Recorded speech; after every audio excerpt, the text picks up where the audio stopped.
Hello students, welcome to the online lecture series of St. Andrews Institute of Technology and Management, Gurugram.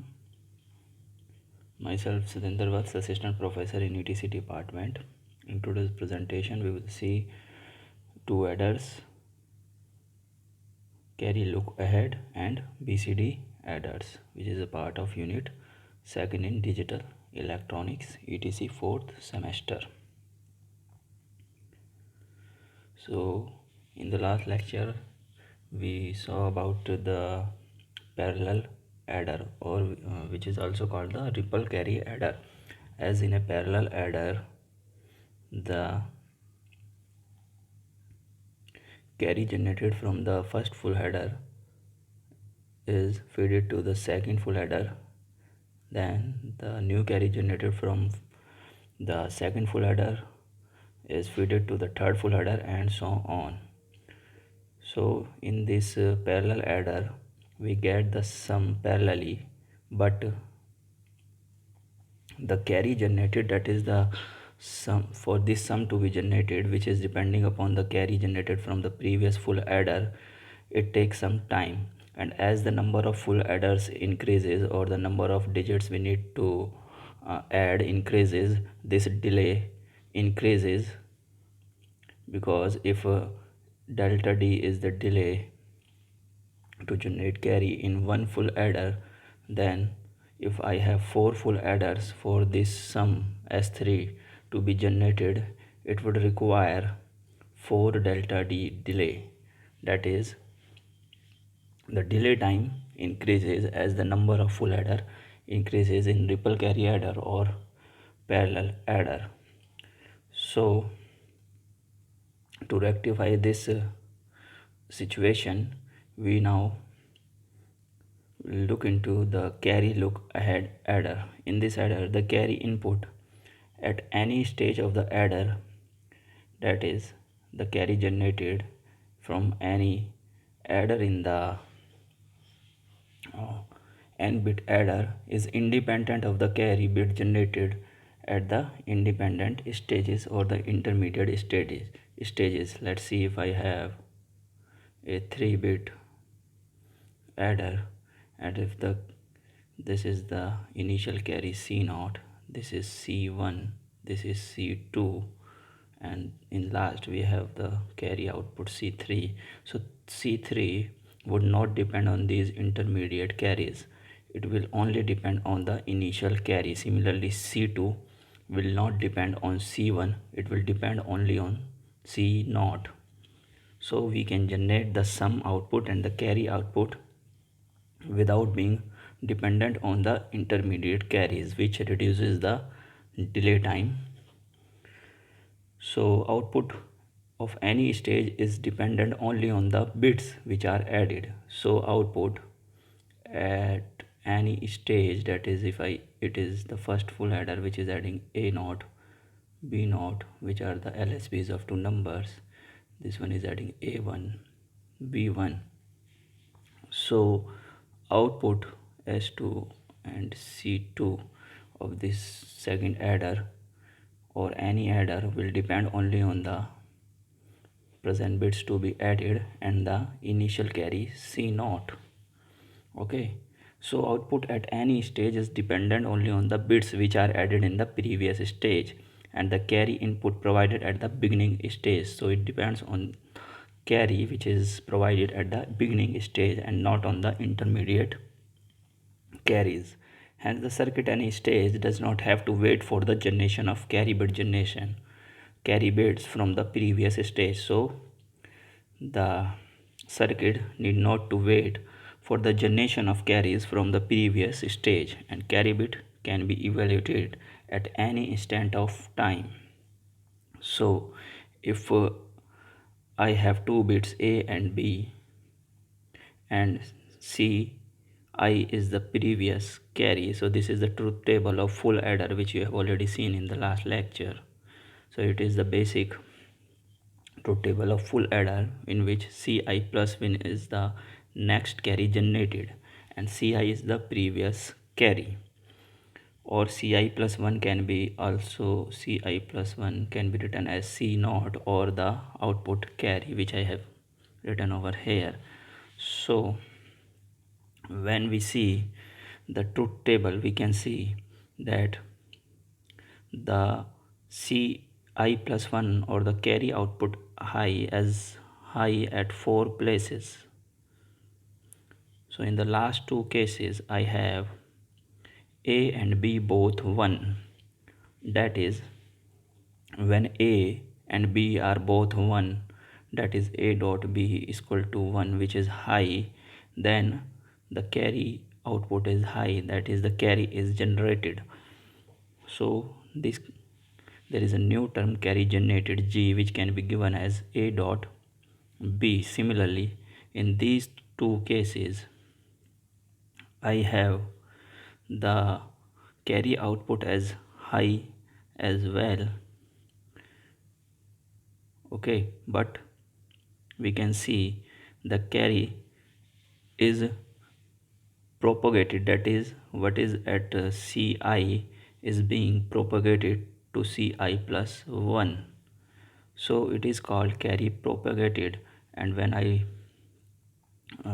make the logical function of these two functions, that is 0 1 and 1 0, you can see A is 0 in first case and B is 1, whereas in second case A is 1 and B is 0. So when I write the function, it becomes A bar B plus A B bar, which is nothing but a XOR function. So carry propagated would be P, it will be represented by P and can be written as A XOR B. So final function for the carry generated can be written as A dot B or A XOR B into C in. If any one of these two function is high, my carry would be generated.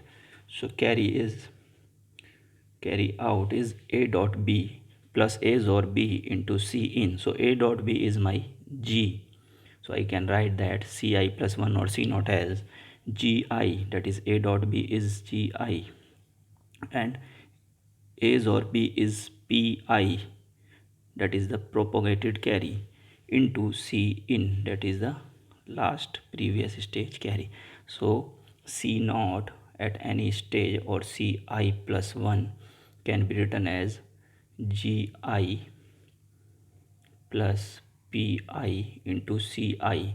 So Ci is the previous carry. If I write this equation as Ci, that is instead of I plus 1 I am taking I, so it would be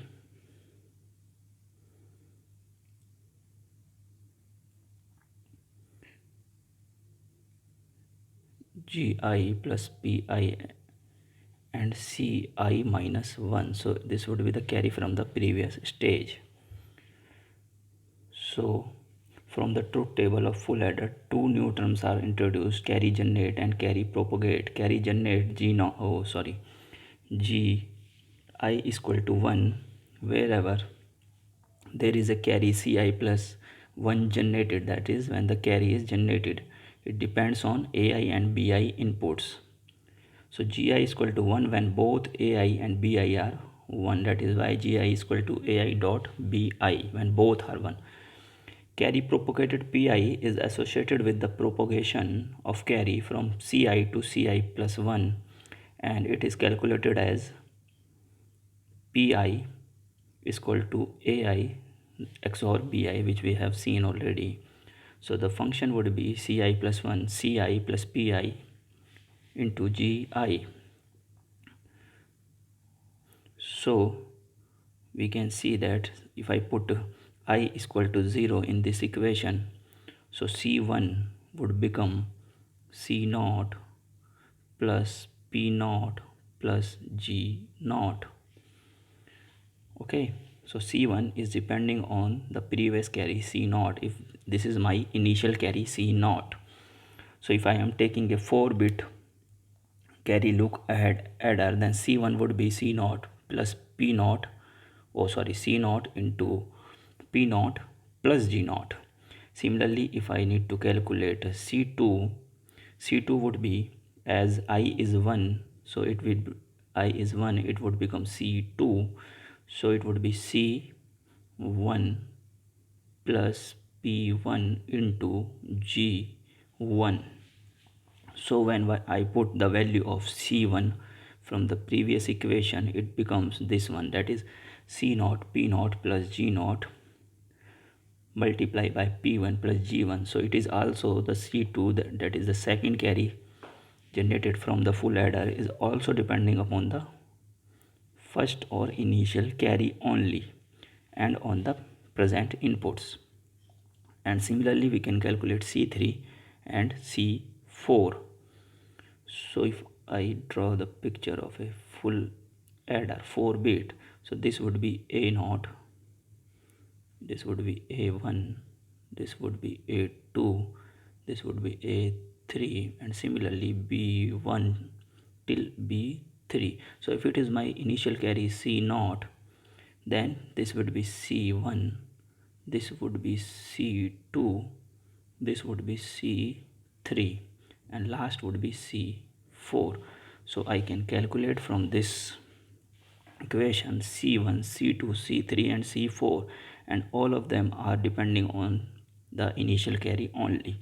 So it can be observed from these equations that carry Ci plus 1 only depends on the carry C0 or the initial carry at any stage and not on the intermediate carries.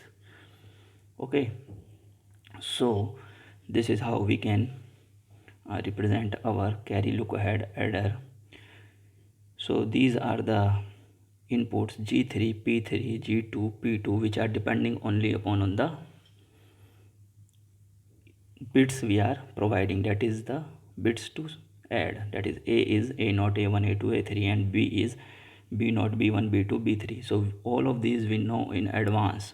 We have these as inputs to the adder.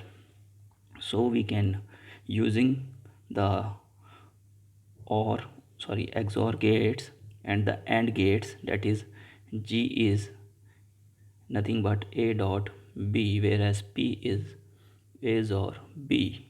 So using these AND gate and XOR gate, we can generate G3, P3 and so on.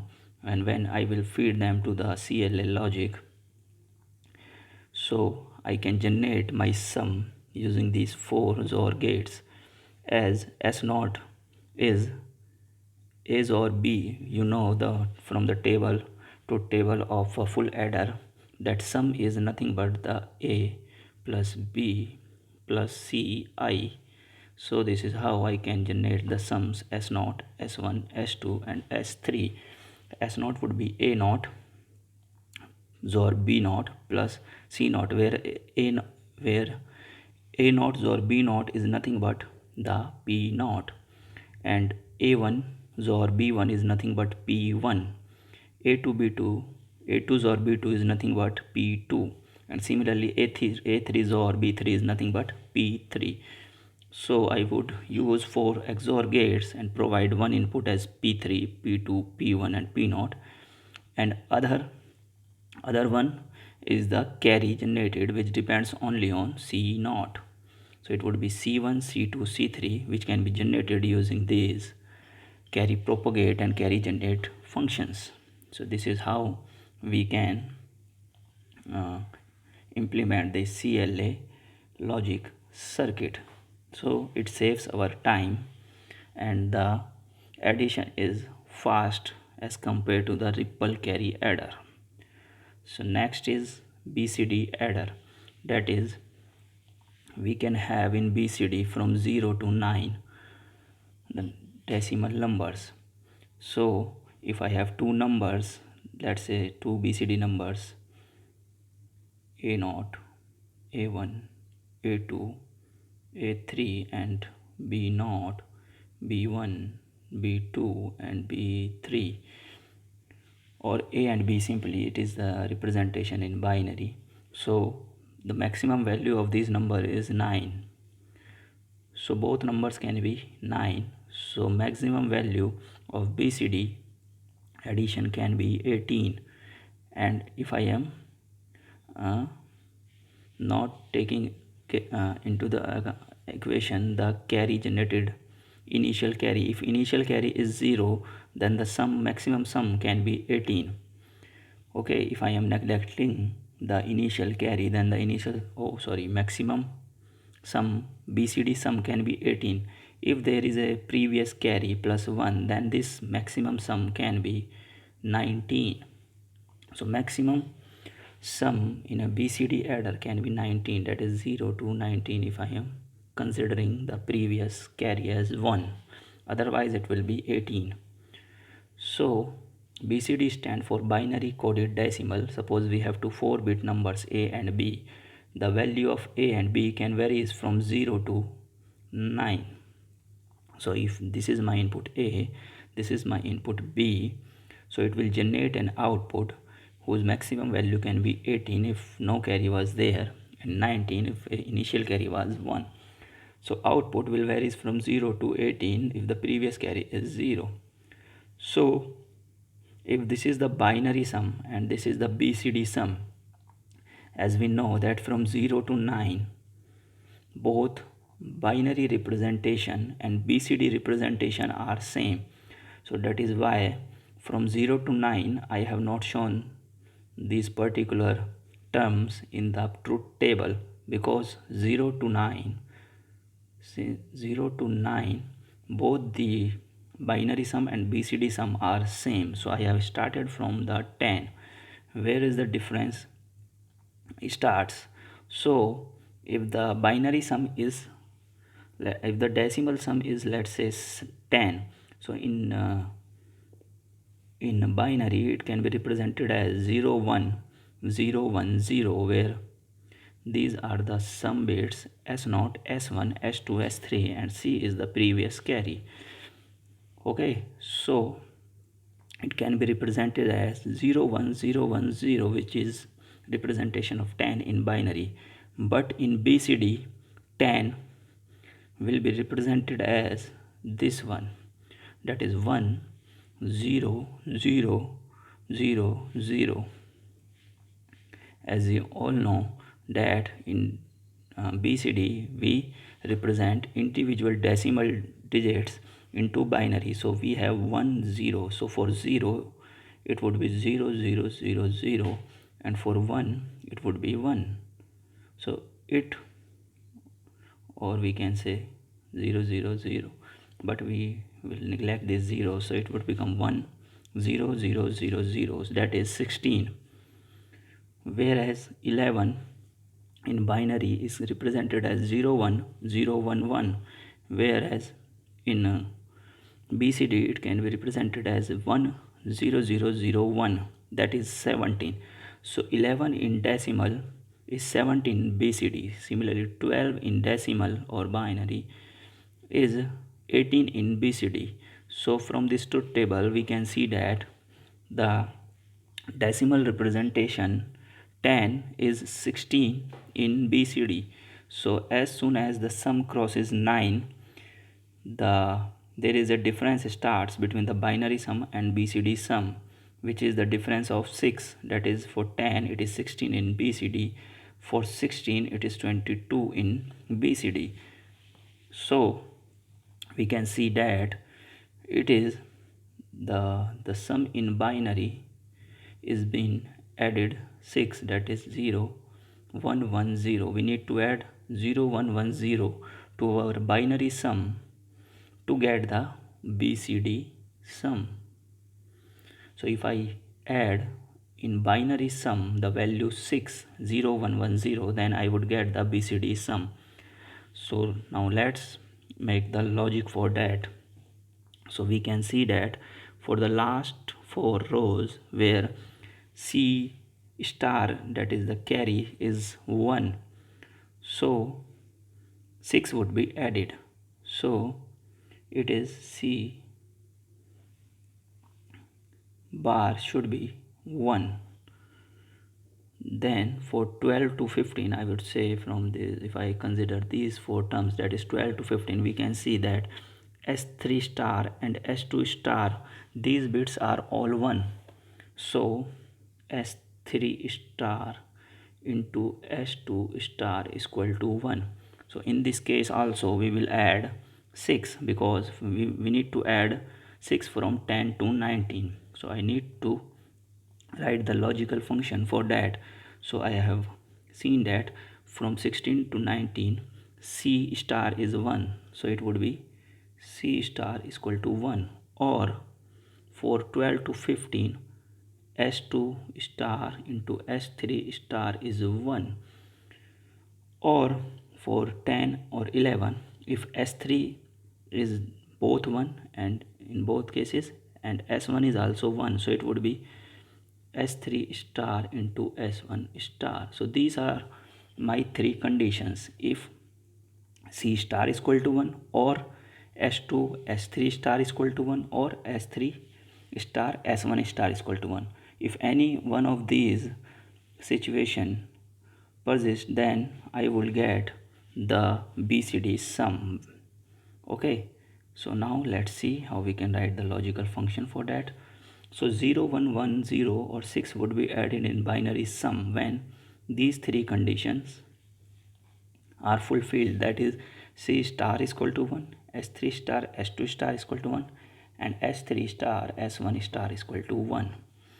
So if I have two 4-bit numbers A and B, and I am feeding it to a 4-bit adder, so it will generate the sum, binary sum, S0 star S1 star S2 star S3 star, which is the binary sum.